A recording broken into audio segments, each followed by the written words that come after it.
ponto de virada da América. Na verdade, não há mais caminho de volta. Já passamos pela crise e não morremos. Bem, pelo menos por isso, obrigado, aliás. Agora vem uma recuperação longa, difícil e dolorosa, mas ainda assim já é uma recuperação. Nunca antes na história dos Estados Unidos da América, o ministro do Interior, ou qualquer outro ministro, teria falado sobre o governador de um dos estados diretamente em uma reunião do gabinete de ministros. Eu não sei, esse governador maluco, ele é um completo idiota ou fez tudo isso de propósito? E o presidente, responderia ele, seria ao mesmo tempo um inútil e um ladrão. É uma pena, o Estado é maravilhoso, sinto pena das pessoas, e tudo isso não acontece em silêncio nos gabinetes, com portas fechadas. Bom, claro, lá eles falam o que quiserem, né? Mas em uma sessão aberta, uma discussão com jornalistas que lotaram a sala, eles não estavam falando apenas de algum administrador aleatório de algum estado qualquer, mas de uma pessoa que um dos dois principais partidos dos Estados Unidos havia acabado de indicar essa pessoa como candidato a vice-presidente dos Estados Unidos da América.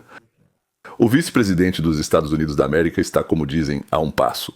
E ele se tornou presidente, só para deixar claro, estamos falando do governador de Minnesota, Tim Walz. Provavelmente sim, é melhor pronunciar assim. Que não percebeu quando 8 bilhões foram roubados do orçamento do Estado, aliás, ou talvez até mais. E que 150 novos imigrantes da Somália que chegaram, 80% deles imediatamente começam a receber benefícios do Estado. É isso. Além disso, mais da metade, como ficou claro agora após a verificação, desses 150 mil conseguiram o status com documentos falsos. A primeira verificação mostrou isso, né? Ou seja, o Estado não verificou nada. Quem é ele? Quem é você? Mas como foi possível, aliás, fazer ele passar para governador? Bem, ele é tão fofo, tão bobinho, um bobinho fofo, talvez seja por isso, não sei. Sim, então não está muito claro se ele é um idiota, um ladrão ou um inimigo.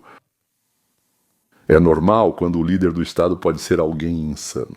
Aliás, eu acho que ele não está muito bem da cabeça, para ser sincero, sim. Ou é um idiota, um ladrão ou um inimigo? Sim, aliás, parece que ele é um idiota insano, ladrão e inimigo. Então, aliás, seria estranho se, por assim dizer, desculpe-me, claro, sim, querida elite, mas seria estranho se os congressistas, senadores e governadores não fossem. Vorobir, acho que é preciso ter um código moral muito, muito sério. Está ali, né? Ninguém está vigiando e com um simples movimento da caneta. Bom, tudo bem. Ou seja, Tim Walz é tão típico como um presidente laranja que chega a ser desconcertante. Então, a agência de notícias Associated Press informa que a operação é direcionada contra imigrantes ilegais da Somália. Então, após o cancelamento do status temporário de proteção para cidadãos de vários países, o presidente Trump parece estar tomando novas medidas para endurecer as leis de imigração que, segundo dizem, vinham sendo violadas há décadas em Minnesota. Lá, as cidades santuário ainda incentivam aqueles que não têm permissão legal a viver indefinidamente na América. O presidente acabou de fazer declarações duras sobre a comunidade somali de Minnesota, mas essa comunidade afirma que não vai recuar. Os legisladores locais dizem que já ouviram falar de várias prisões nos últimos dias em Minnesota. Desde vocês têm um governador incompetente, vocês têm um governador corrupto, ele é incompetente, ele deveria sentir vergonha. Esta é uma terra maravilhosa, este é um estado maravilhoso. Agora isso é simplesmente um inferno. Não vamos desistir nem temos medo, esta é nossa casa e nosso país. Você pediu que eu estudasse Minnesota. Estudar Minnesota e o que eles... Fraude de visto e seus programas. 50% deles são fraudulentos, o que significa que esse governador maluco, Walz, ou é um idiota, ou fez isso de propósito. Os caras pedem passaporte para conseguir o green card. Por que eu estou aqui desde 1994 Eu tinha só 3 anos quando cheguei. Aqui é minha casa. E isso precisa acabar. A gente precisa reconstruir o país, sabe? O país está à beira do colapso. Pode piorar, estamos quase colapsando. O estado de Minnesota informou que nenhuma lei foi violada por mim nem pelos recém-chegados. Que 95% dos somalis, como nos disseram, são cidadãos dos Estados Unidos da América e, portanto, obtiveram status legalmente sem violar nenhuma regra. Bem, nem falando das leis, mas roubo, o que fazer? Indivíduos ruins isolados que podem ser encontrados na mesma quantidade em qualquer grupo da população. Isso é verdade? A única coisa é que lá 80% dessas pessoas vivem de assistência do governo. Vieram para cá e assinaram que não iriam pedir ajuda do governo. Bem, se é assim, por que eles ficam tão nervosos se está tudo bem, tudo em ordem e tudo certo de acordo com a lei? Pois é, então vão investigar, todo mundo vai se acalmar e depois vão deixar todos irem para casa. Até agora, cidadãos dos Estados Unidos da América, sim, por enquanto vocês, democratas, não estão no poder, cidadãos dos Estados Unidos da América não foram enviados para lugar nenhum sem julgamento ou investigação, nem tiveram seu status retirado por causa de algum estado de emergência. A Immigration and Customs Enforcement está realizando prisões em Minnesota já há várias semanas, expulsando fugitivos federais de todo o mundo com ligações criminosas e de gangues das ruas desse estado. Enquanto isso, as mesmas multidões das cidades santuário os perseguem por todo o país como em um típico santuário. Os líderes desse lugar já estão mentindo, e eles já mentem para seus cidadãos para agitá-los e fazê-los atacar os agentes federais durante as prisões assim que os virem. Quero esclarecer para a comunidade, se você vir algo assim e não souber se são autoridades policiais, ligue para o 911 e forneça o máximo de informações possível. Porque, não vamos esquecer, recentemente houve uma tragédia em nosso estado, causada por alguém que se passou por policial. Por favor, vamos esclarecer isso. Todos devem relatar isso e lembramos aos nossos oficiais sobre o dever deles de intervir. Isso é o que diz o chefe de polícia nomeado pelo prefeito da cidade de Minneapolis. Esse é o seu dever de intervir, dever de continuar, sem ter ideia do motivo pelo qual um funcionário do governo federal dos Estados Unidos da América, vestido de uniforme, está prendendo alguém. Se você achou que havia algo ilegal, você é obrigado a intervir, é seu dever. Esse é o seu dever cívico de continuar. E o dever cívico do policial, se alguém tentar impedir que ele atire em você, é continuar. E o chefe ainda diz que nós da polícia vamos lutar contra os federais. E nós da polícia vamos lutar. Se isso acontecer, estaremos falando do primeiro caso na história dos Estados Unidos em que a polícia tentou impedir o governo federal à força, o que pode ser o início de uma guerra civil nos Estados Unidos da América. E tudo isso para proteger fugitivos e criminosos que, segundo o próprio chefe, podem estar envolvidos em outros crimes contra os verdadeiros moradores de Minnesota. Mas fica ainda pior, Para ser sincero, não acho que alguma vez na vida eu tenha morado em vários países. Ouvi dizer que as autoridades locais deram ordens aos seus subordinados armados para resistirem às ações do órgão federal de segurança, que também está armado e cumprindo seus deveres e que pode decidir que estão tentando impedir com armas em punho o cumprimento de suas funções. Senhoras e senhores, pensávamos ter chegado ao fundo do poço, mas quando acreditávamos que tudo se resolveria, alguém bateu ainda mais fundo, mostrando que era possível piorar.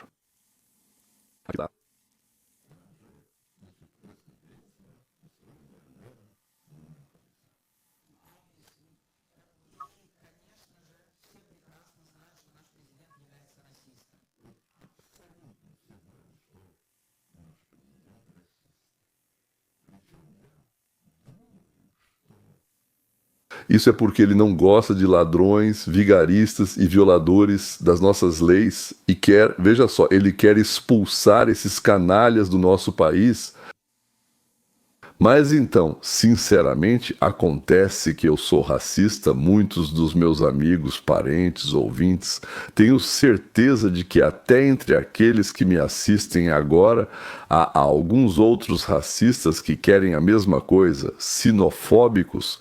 Que esse é um comportamento xenofóbico. E nós... Oh, meu Deus. Vamos lutar contra isso.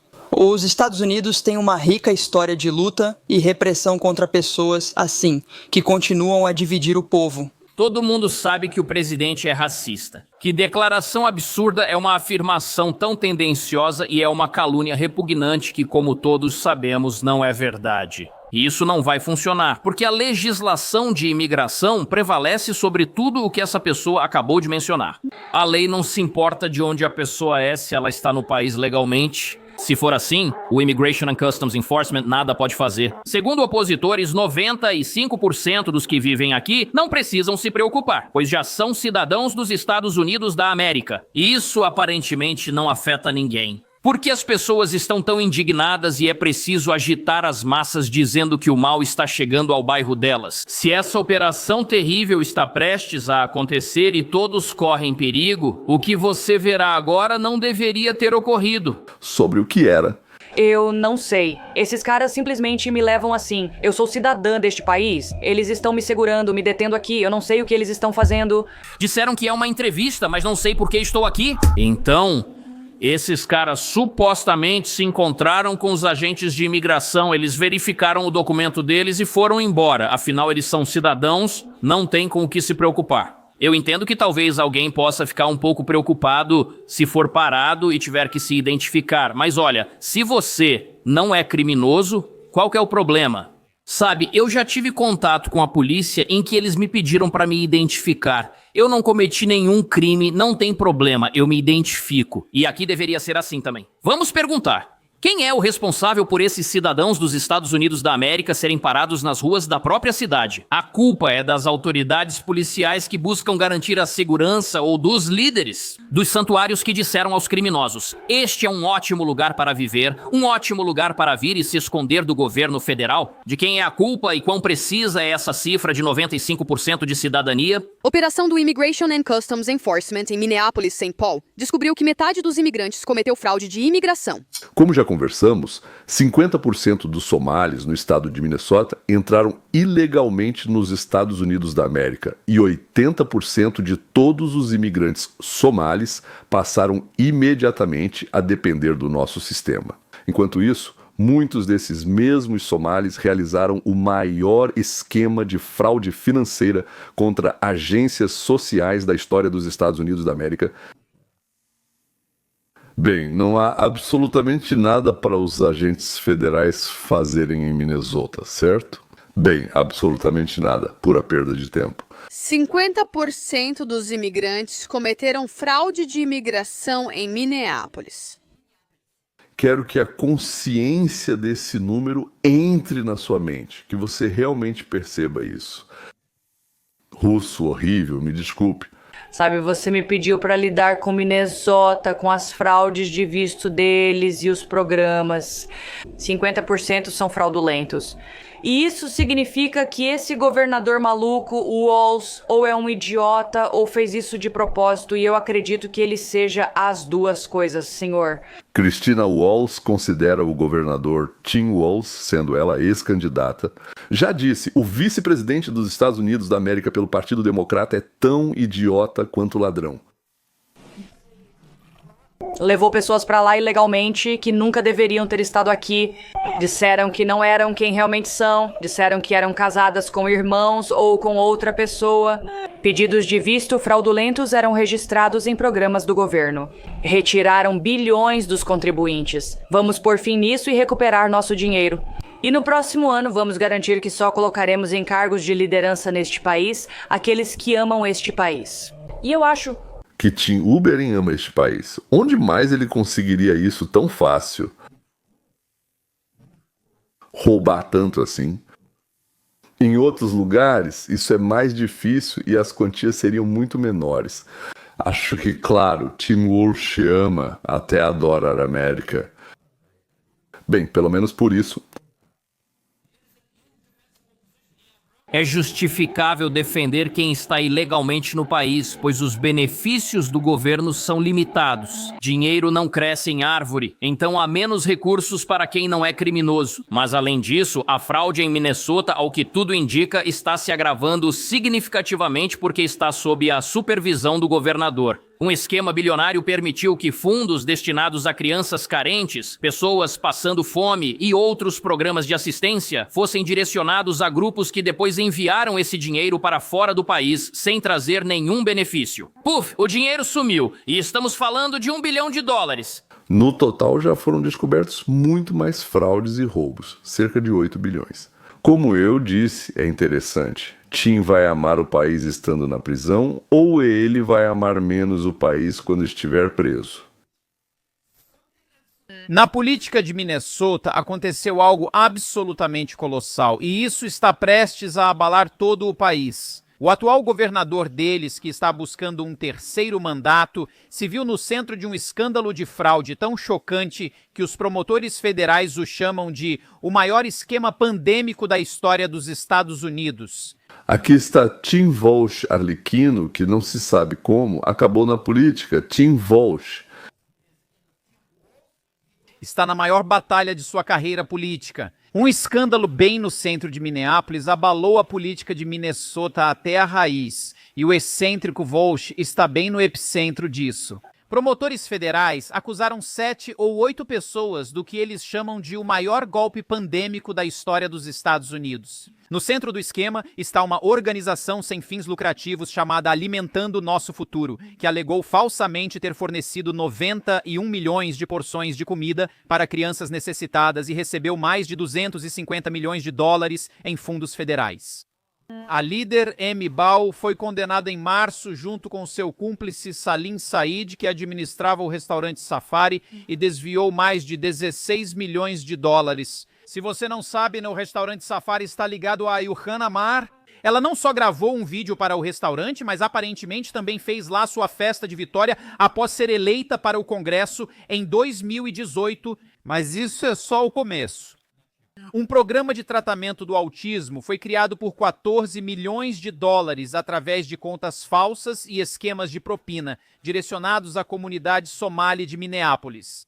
Há também o Programa de Estabilização Habitacional de Minnesota, criado para ajudar idosos e pessoas com deficiência a encontrar moradia.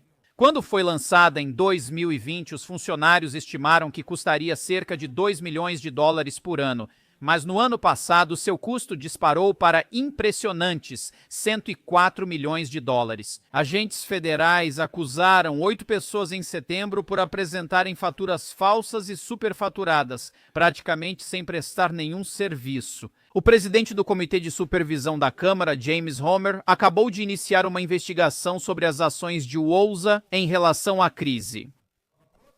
Republicanos afirmam que bilhões sumiram, enquanto o governador nada fez. E ele dançava assim como no vídeo, pulava, ria alto, gesticulava, fazia bolhas de sabão e, ao que parece, recebia propina. Ou talvez ele não fazia isso por dinheiro, mas sim pela fama, pelo reconhecimento, pelos aplausos. Ele é um daqueles tolos que nem precisa ser pago. Tim repete, eu não sabia de nada. 400 vezes seus funcionários recorreram a ele com reclamações de roubo e documentos sobre corrupção. E o Tim, o que fez? Bem, em primeiro lugar, claro, ele talvez tenha esquecido disso. Afinal, ele é meio bobo, né? Mas o Tim, na verdade, parece que dava cobertura para os bandidos. Era tipo o protetor deles. E claro, não sabia de nada. Tim Walz é totalmente responsável por essa fraude em massa. Em Minnesota, avisaram ele com antecedência, esperando cooperação e prevenção disso. Em vez disso, recebemos uma resposta contrária. Tim Walz sistematicamente se vingou dos denunciantes por meio de vigilância, ameaças e repressão. E na mensagem a seguir foi descrito um sistema corrupto, onde os gestores nomeados por Tim Walz ignoravam intencionalmente as leis e regras para encobrir denúncias de fraude, chegando até a ameaçar as famílias desses denunciantes que ousaram falar não apenas... encobria. Ele perseguia quem tentava impedir os ladrões. Tanto que Tima, sem medo de processos judiciais, é mencionado na televisão e em podcasts. É assim. Esse idiota incompetente e corrupto da mansão do governador de Minnesota. Um débil mental incompetente de Minnesota. E ninguém vai pensar em responsabilizar o comentarista. Tente discordar ou tente provar isso no tribunal. Ele é um líder competente e sensato. Isso é algo que valorizamos, devo dizer. Isso parece cena de filme de espionagem. Pessoas passando por inspeção e embarcando com malas cheias de milhões de dólares. Conte o que você realmente viu enquanto trabalhava como agente da Administração de Segurança no Transporte. Eu realmente vi muita coisa, mas o mais chocante foi exatamente isso. Eu vi malas cheias de milhões de dólares em dinheiro. E os correios eram sempre pessoas sozinhas, viajando em duplas, e eles passaram pelo posto de controle. E isso simplesmente me deixou completamente chocada. Na primeira vez que você abre a mala e vê milhões de dólares em dinheiro, geralmente um funcionário do serviço de segurança verificava os agentes da lei e seus documentos. Eu não sei quais perguntas faziam para eles, mas as identidades deles sempre eram registradas e provavelmente as passagens aéreas deles também. Então deve haver algum registro disso em algum lugar e eu suponho que com todas as câmeras no aeroporto, né, M? Se eles começassem por lá, provavelmente conseguiriam encontrar cada pessoa que levou dinheiro pelo posto de controle. Obviamente, isso é suspeito, se não alarmante, considerando que há um padrão aqui, ou seja, estamos falando de milhões de dólares saindo de Minneapolis. Então isso ocorria praticamente toda semana? Entendi certo. Então parecia que isso acontecia toda semana.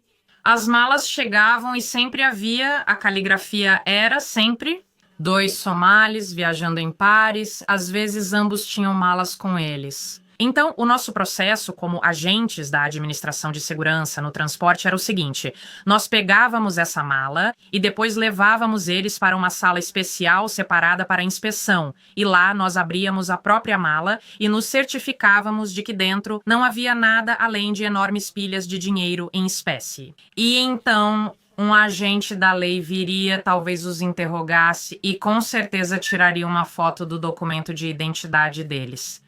E eu acho que também o bilhete de avião deles, não tenho certeza, então fica um registro, mas aliás, isso deve estar documentado em algum lugar e todas as câmeras no aeroporto.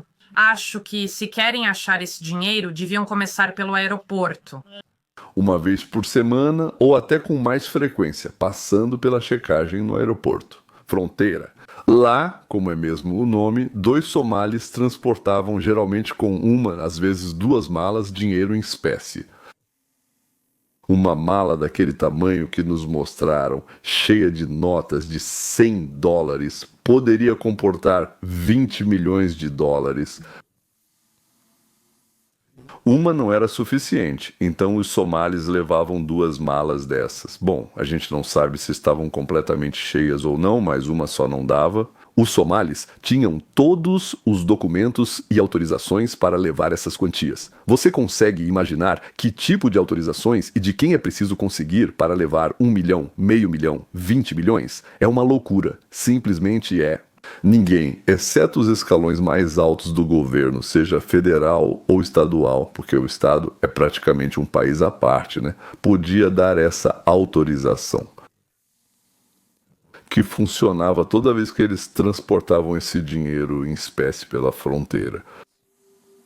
Quando Liz Jackson trabalhava no aeroporto de Minneapolis, ela ficou lá, segundo ela, por 4 anos. Então, 4 anos, isso dá 232 semanas.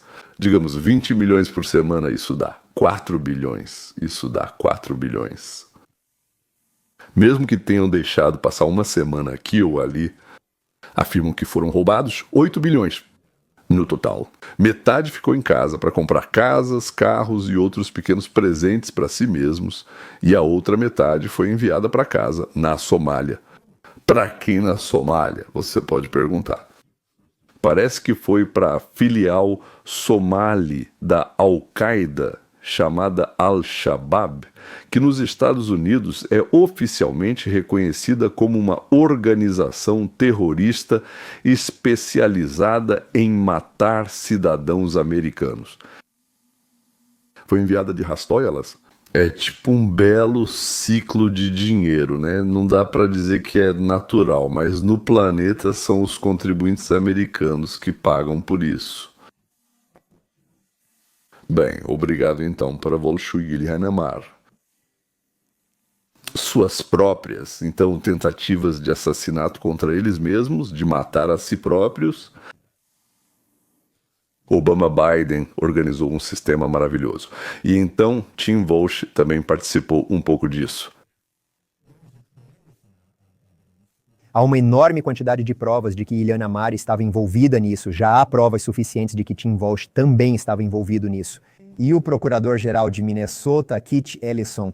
Mas vamos passar para algumas informações e para algumas das maneiras pelas quais eles lavavam esse dinheiro e depois o enviavam de volta para a Somália. Segundo o New York Post, Ilhan-Omar frequentava festas em um dos restaurantes envolvidos no esquema. Conhecia um dos atuais donos e um funcionário, ambos já condenados por roubar milhões. Omar apresentou um projeto de lei que levou à fraude de 250 milhões, mas afirma que não sabia de nada. Ilhan-Omar declarou seu patrimônio antes de entrar no Congresso como sendo de 65 mil dólares. Permita-me esclarecer. Quando entrou no Congresso, seu patrimônio era de 65 mil dólares, segundo suas próprias declarações. Agora ouça do The New York Post. A representante Ilhan-Omar declarou um patrimônio líquido de até 30 milhões de dólares em sua última declaração financeira, um documento apresentado apenas alguns meses depois que o Congresso. Ilhan-Omar chamou de absurda e totalmente falsa a afirmação de que é milionária. Naturalmente, Ilhan-Omar inventou toda uma história sobre como eles ganharam 30 milhões de dólares em 5 anos. Aliás, 30 milhões de dólares em 5 anos também não é pouca coisa. São 6 milhões por ano. Alguém mente sobre os 5 anos, mas isso não importa. Alguém investiu dinheiro em 2 negócios do marido dela e depois esqueceu desse dinheiro. Parece que simplesmente esqueceu que investiu esse trocado, sumiu, nem deixou o telefone ou qualquer coisa para entrar em contato com ele. E assim o dinheiro ficou por lá. Claro, estou brincando, mas a história real é tão fantástica quanto, só que um pouco mais confusa. Então, alguém apareceu e investiu em uma firma de investimentos do marido dela, que nunca trabalhou com investimentos. Então, se isso é o lucro da empresa, aqui estão 30 milhões, Bem, se são 30 milhões de lucro, isso significa que eles ganharam esse dinheiro, certo? Desculpe a repetição, mas você logo entenderá meu ponto. Então, eles ganharam, não é que deram 30 milhões para eles, eles ganharam 30 milhões, digamos, o corretor, o investidor recebe lá de 2 a 20%, né, uma conta absurda, digamos assim, recebe 20% do lucro. Então, o que são 30 milhões? Se isso é 20%, então todo o lucro é 150 milhões. Bom, claro, 20%, 30 milhões, 100% é 150 milhões. Mas para ganhar, para lucrar 150 milhões de novo, isso não é o faturamento, é o lucro, o total da pessoa que investiu e do corretor. Então, fundos hedge geralmente fazem de 6 a 10% um bom fundo hedge por ano.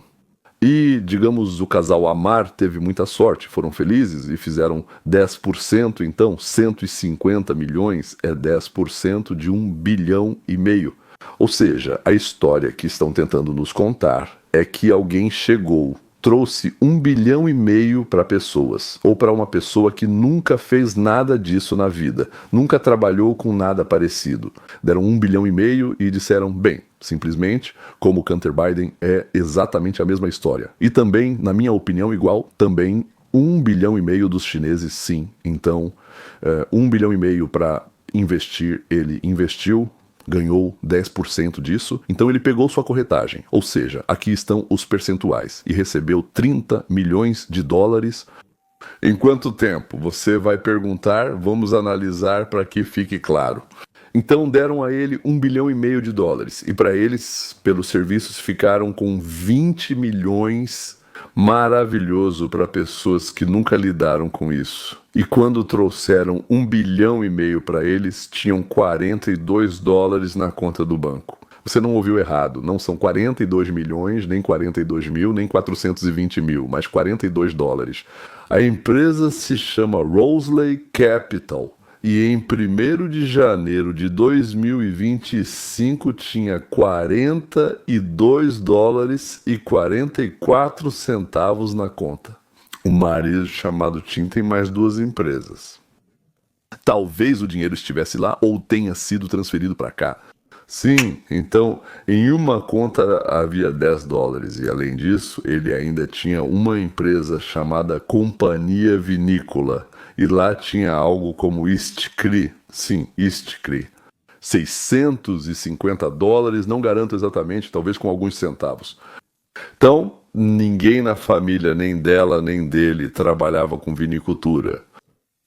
E tanto essa empresa quanto o Tim receberam um processo, aliás, por fraude, de pessoas a quem eles ofereciam investir nessa empresa.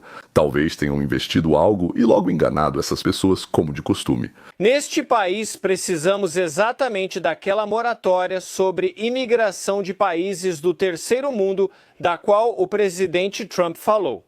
Até que nos curemos como nação. Resolva os problemas de educação, saúde, segurança pública, assimilação e cultura.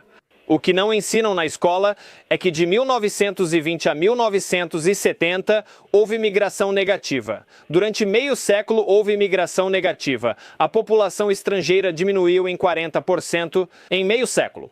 No mesmo período, a população dos Estados Unidos da América dobrou naturalmente. Foi um caldeirão onde se forjou uma identidade nacional única. Eles enfrentaram a depressão juntos, passaram pelas guerras mundiais juntos, pousaram na Lua juntos. Esse grande período na história da América coincidiu com um tempo de migração negativa. Isso é muito interessante. Eu não sabia que nesses anos havia migração negativa. Mesmo deixando isso de lado, tudo o que ele menciona, todos aqueles eventos que fizemos juntos como país, ninguém ligava para isso. O cara que trabalhava na Administração Nacional da Aeronáutica e Espaço era um asiático negro, um judeu branco, um cristão, um ateu ou outra coisa. Enquanto eles nos levavam até a Lua... Eu realmente não me importo se meus sapatos foram feitos por um italiano com um barítono incrível ou por um filipino com uma perna só. Eu não me importo. Meu carteiro, se ele é um judeu das montanhas ou homossexual... Tanto faz. E na escola eu realmente não me importo se meus netos são ensinados por uma senhora japonesa idosa ou por um negro de 2 metros.